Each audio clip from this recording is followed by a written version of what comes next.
ونتوكل عليه ونستغفره ونتوب إليه من سيئات أعمالنا ونصلي ونسلم على أشرف الأنبياء وسيد المرسلين أبي القاسم المصطفى محمد وعلى أهل بيته المعصومين وصحبه المنتجبين. اللهم صل على محمد وآل محمد. Sisters and brothers, Assalamu alaikum wa rahmatullahi wa barakatuh. Tonight being the night of the 15th of the month of Ramadan and the anniversary of the birth of Imam Hassan al-Mujtaba alayhi salatu wassalam. Allahumma salli ala Muhammad wa ali Muhammad. I would like to offer my congratulations for this auspicious occasion and pray to Allah subhanahu wa ta'ala to grant us the privilege of being able to use the rest of the month of fasting if we have missed it earlier, because literally half already finished. And the next half, we really need to struggle. Few nights coming, the nights of power, Layal al-Qadr, which means we have to struggle even harder. But soon, before we know it, we are in the last third of the month, and the month is saying goodbye to us. So keep struggling, keep working hard. روي عن إمام الحسن عليه الصلاة والسلام أنه قال: يا ابن آدم إنك لم تزل في هدم عمرك منذ سقطت من بطن أمك، فخذ مما في يديك لما بين يديك، فإن المؤمن يتزود والكافر يتمتع. O son of Adam, from the moment you are born, your life literally is on ticking clocks. Every second that passes by is gone. Amir al-Mu'mineen salawatullah salam alayhi has something similar about here.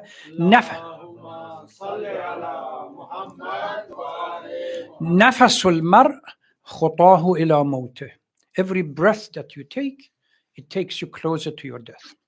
So Imam Hassan says, from the moment that you are born, your life is on a ticking clock. Minutes by minute, your life gets shorter. So be wise. Use what you have in your hand to build your future. As a true believer thinks ahead, and a disbeliever enjoys the present and the moment. So the disbeliever focuses on a short-term enjoyment, and the true believer thinks about the long term, that this life is past. It is going to finish. What am I going to do in the hereafter? Last night, I presented another concept within the issue of death, and that was a unique concept to the Holy Quran, which somehow it is critical, but it worked with the issues or themes that we had presented before regarding al-qalb al-marid and qalb al-salim. And I said that in the Holy Quran, Allah subhanahu wa ta'ala designates to a number of living people the classification of dead, calls them, I titled it the living dead. If you go back to the nights that we were talking about the diseased heart and the various categories that existed, so qalbul marid or diseased heart, and sometimes certain group of people within those categories, Quran calls dead. إِنَّكَ لَا تُسْمَعُ الْمَوْتَى وَلَا تُسْمَعُ الصُّمَّ الدُّعَاءَ. You are not going to hear the dead or those who are deaf when it comes to receiving the message of Allah subhanahu wa ta'ala.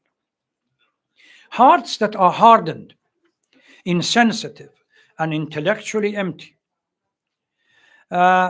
People that Quran categorizes as deaf, dumb, blind, and worse than beast.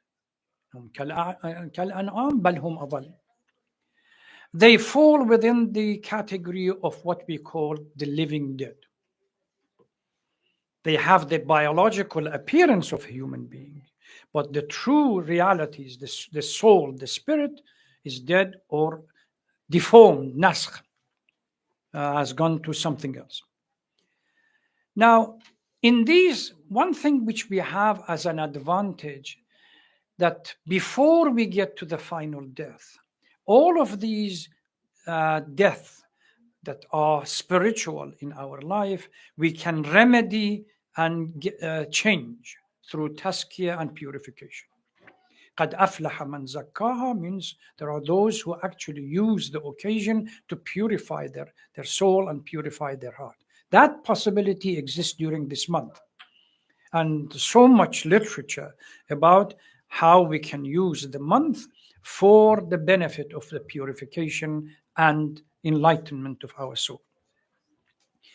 Since tomorrow is the anniversary of the birth of Imam Hassan al-Mujtaba, I thought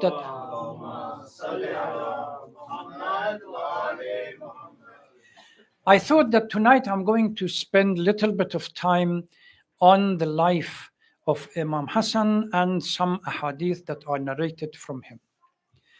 The hadith that I started with, يا ابن آدم إنك لم تزل في هدم عمرك منذ سقطت من بطن أمك. The moment that you are born, you are in a process by which your life gets shorter and shorter and shorter by every minute, or every second, or every breath. Be wise. Use whatever Allah subhanahu wa ta'ala has granted you in this life to build, as the verse in the Holy Quran says, وَقَدِّمُوا لَأَنفُسِكُمْ. Send something forward to build the future. Not just on short-term comfort zone in this material life. Imam distinguishes between those who are wise and long-sighted and those who are short-sighted. He says the wise person is the one that uses what they have in their hand to send forward and build the future. While the disbeliever, they are only enjoying the present. They really care less about the hereafter. And if we go to our history, we have various examples. Our imams meeting their opponents, and they constantly talking about, I want now, I want ri'asa and power now. I care less about the future. Umar ibn Sa'd, when Imam Hussein sallallahu met with him on the night of Ashura, and they had personal conversation in a tent which was set between the two armies. And Imam asked him, said, Ya ibn Sa'd, don't you recognize who I am? Yes. Don't you recognize who is my parents and who they are and my grandparents? Yes. So why is it that you are standing trying to fight me? I want mulkur ray. I want power. So some people, irrespective, they are prepared to sell their principles and everything else for the sake of comfort zone that exists at the moment. Imam Hassan says these people are part of they have the mindset of the disbelievers.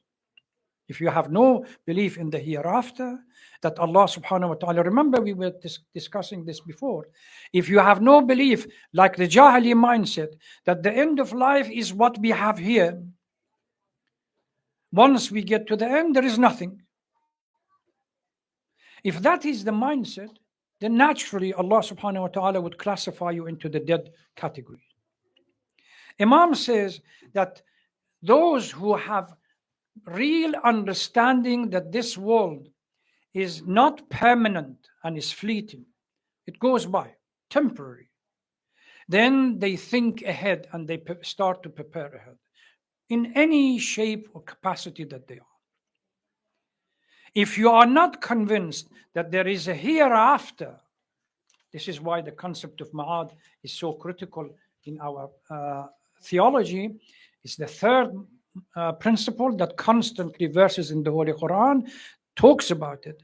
And until we bring the concept of ma'ad in our life, and we constantly feel, not just on an abstract academic basis, that yes, there is something called ma'ad on the Day of Judgment. To feel it, to believe in it, not just intellectually, no, to believe in it, to know it by heart. One of the famous psychologists, Jung, was asked recently, Swiss psychologist, they said, do you believe in God?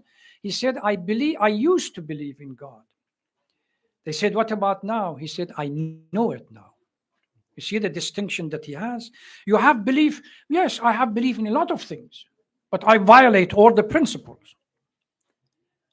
But knowledge, deep heart understanding of the reality, when it comes, then constantly one has to think and question oneself that, am I doing the correct thing? What about if life terminates right now? What answer do I have?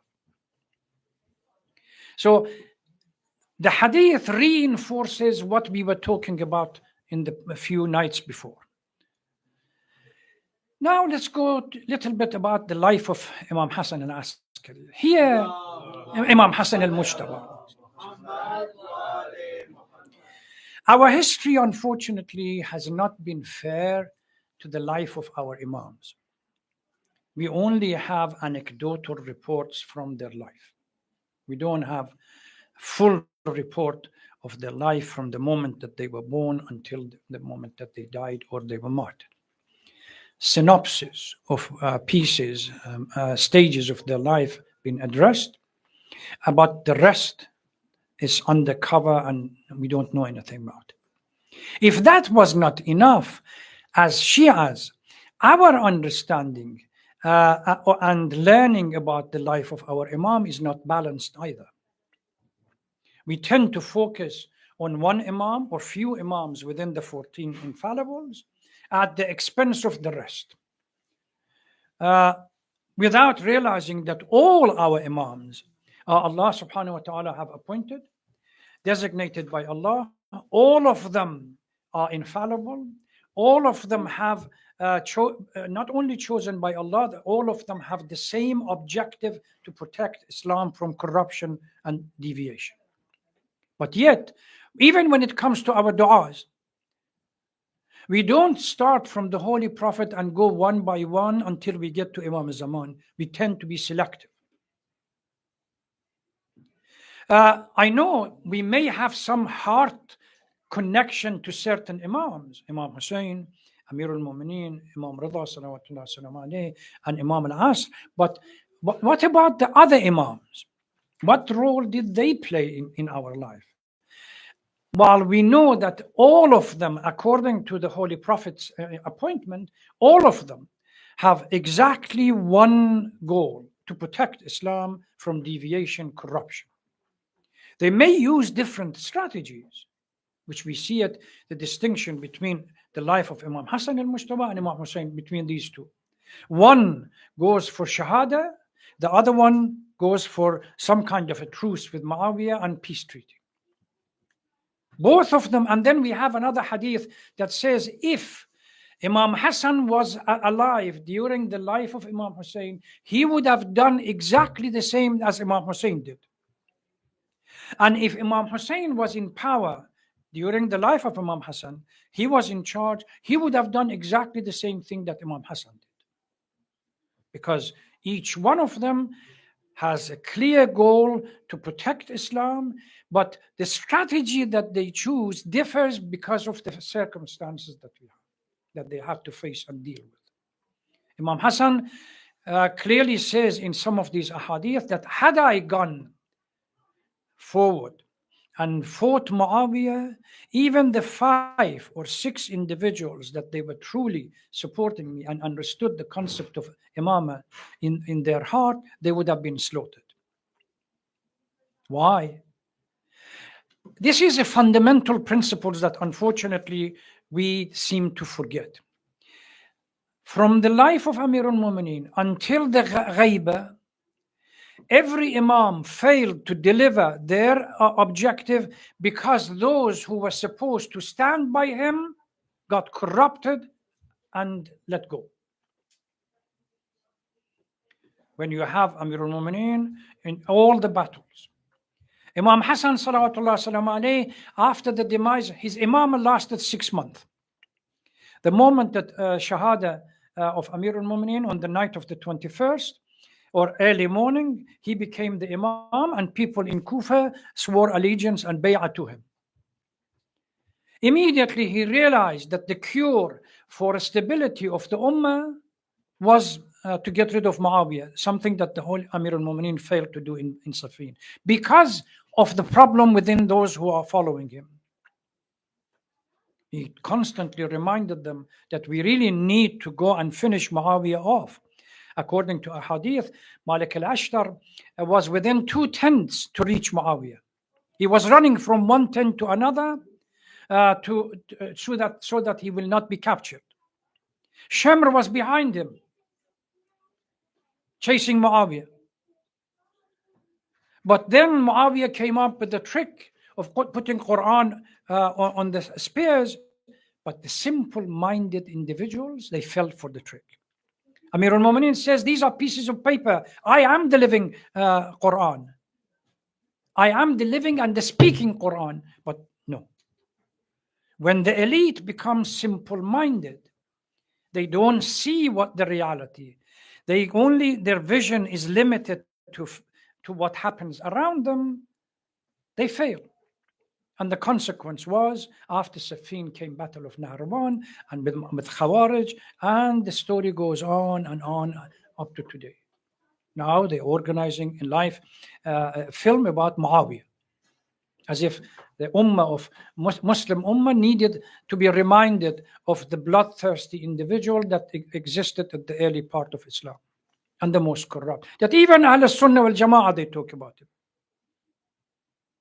And yet, huge amount of money by the Saudis and others to make a film glorifying these individuals.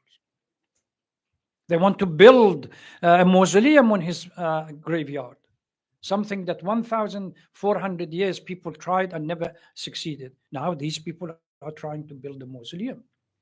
And possibly now you have journeys from various parts of the Arab Sunni world going to Damascus to visit Assalamu alaikum ya Amir al-Mu'mineen Muawiyah ibn Abi Sufyan.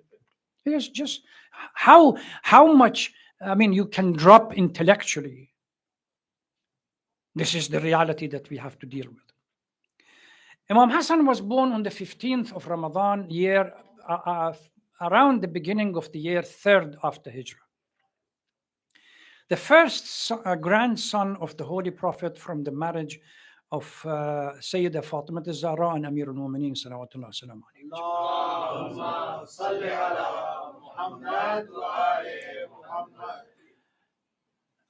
The name was given to him by the Holy Prophet as Hassan, which comes from husn and comes from beauty or excellence.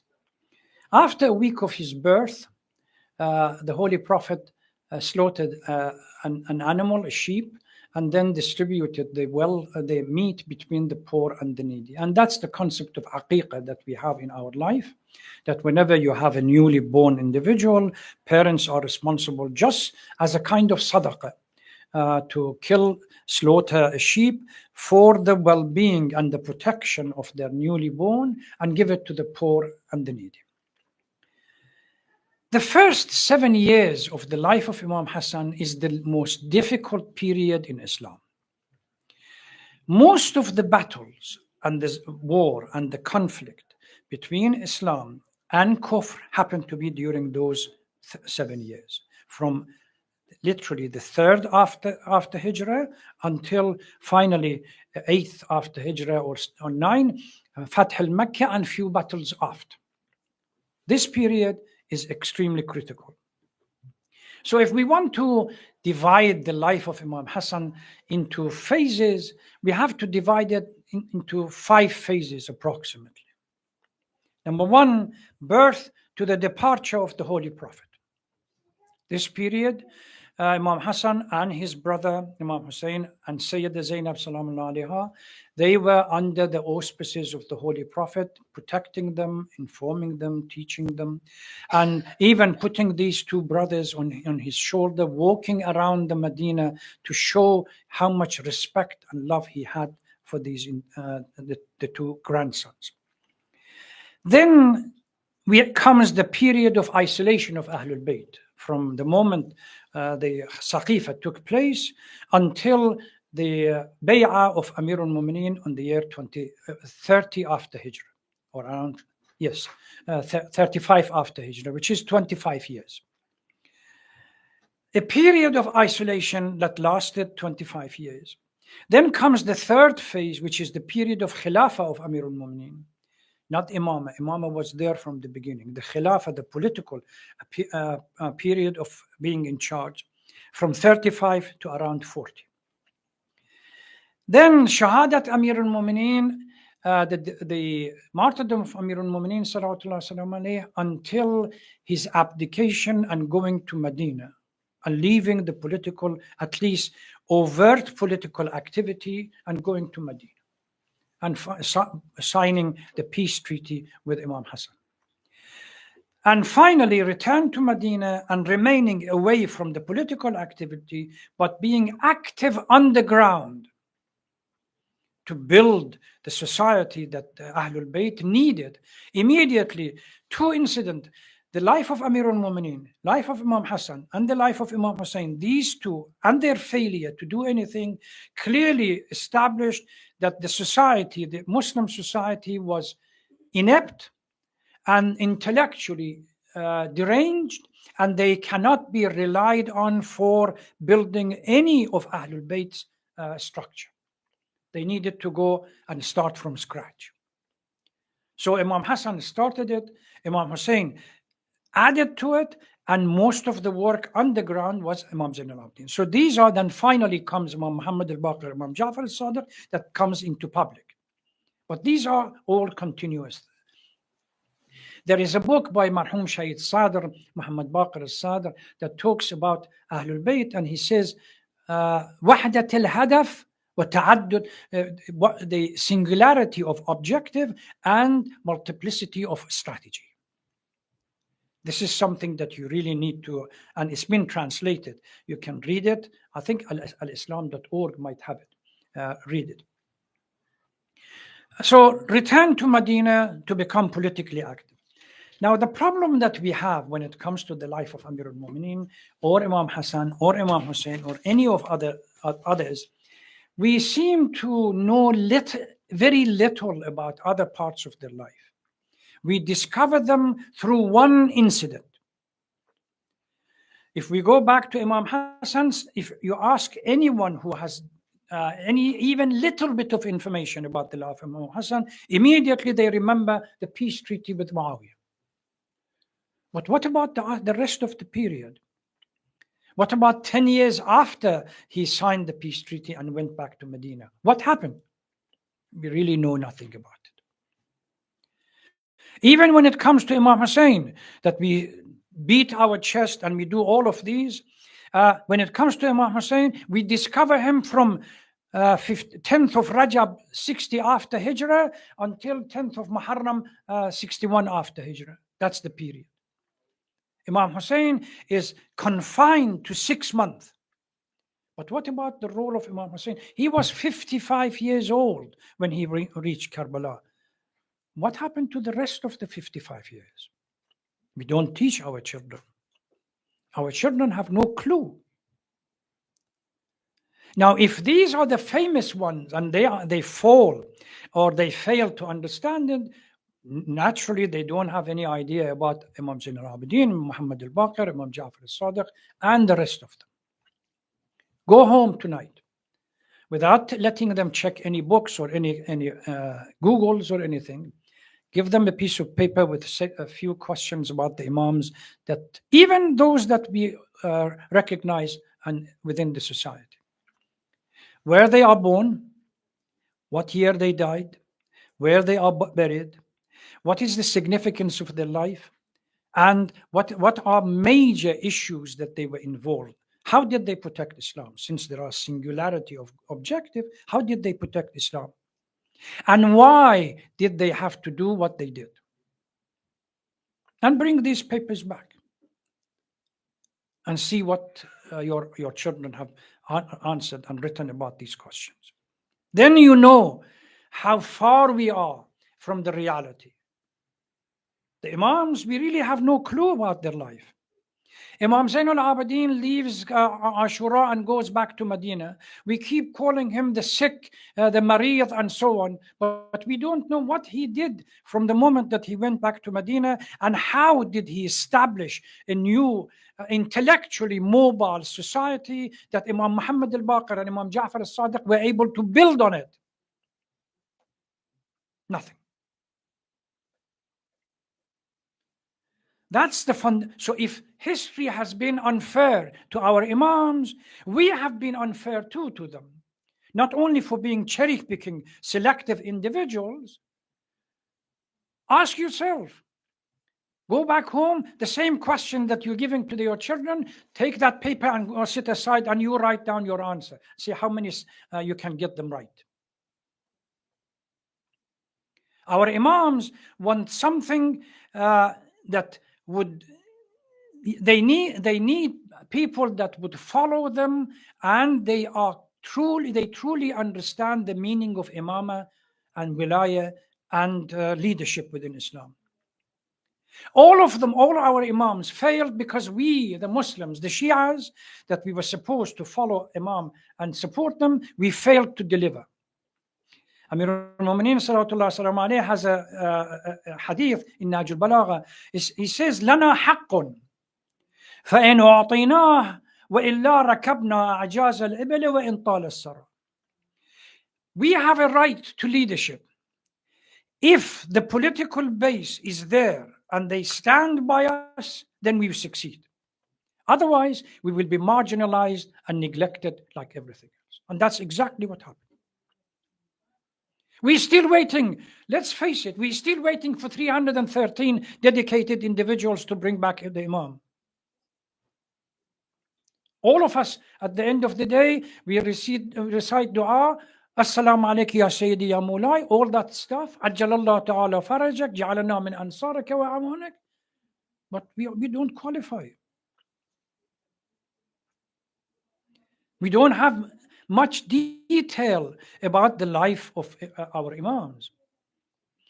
Imam Hassan and Imam Hussein, the Holy Prophet says that Al-Hassan wal Hussein imaman in qama wa in qa'ada. It doesn't matter what strategy they use. They are the Imam and they are designated with the protection of Islam. The strategy that they choose and they use is contingent upon the political circumstance that they have to deal with. We cannot criticize them. Why Imam Hassan signed the truce agreement with Muawiyah, why Imam Hussein stood up. It's a choice they make. But what should we ask? Politics in Islam means the art of leading society to the most perfect, what we call Sarat al-Mustaqim. None of the Imams, what we call power hungry. They need the political establishment or the political power, political office, if the political office can help them so that they lead the society forward. If the political base, individuals, are absent to stand with the Imam, they know they are not going to be able to deliver.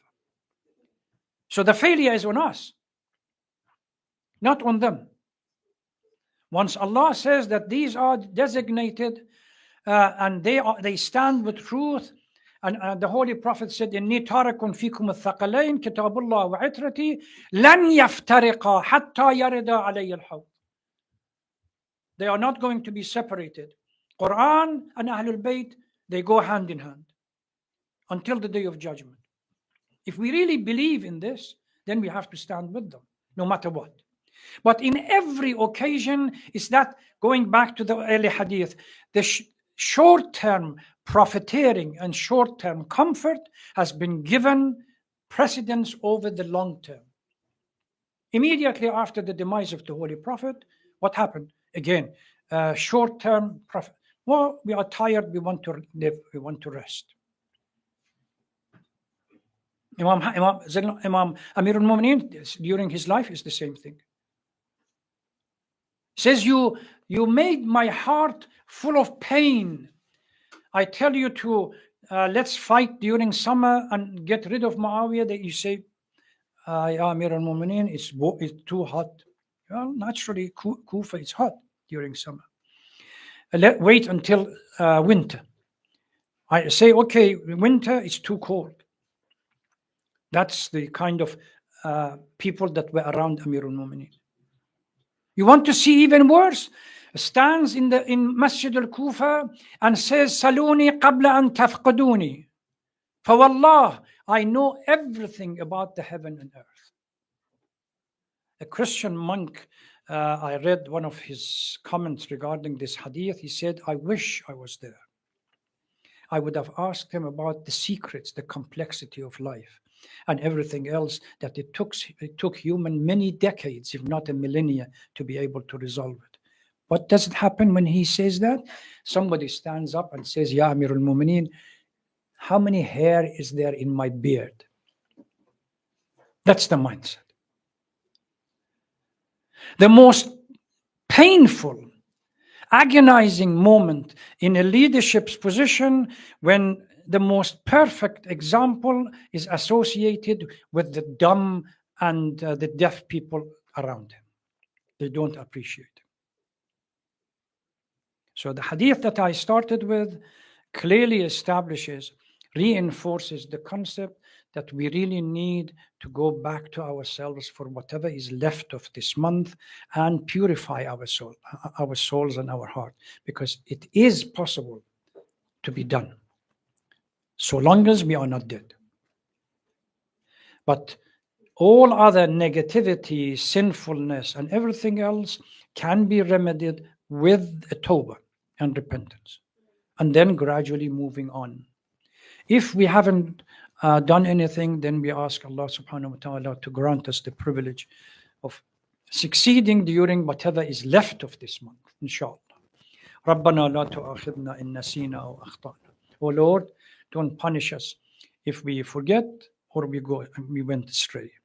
Thank you very much. Wassalamu alaikum wa rahmatullah.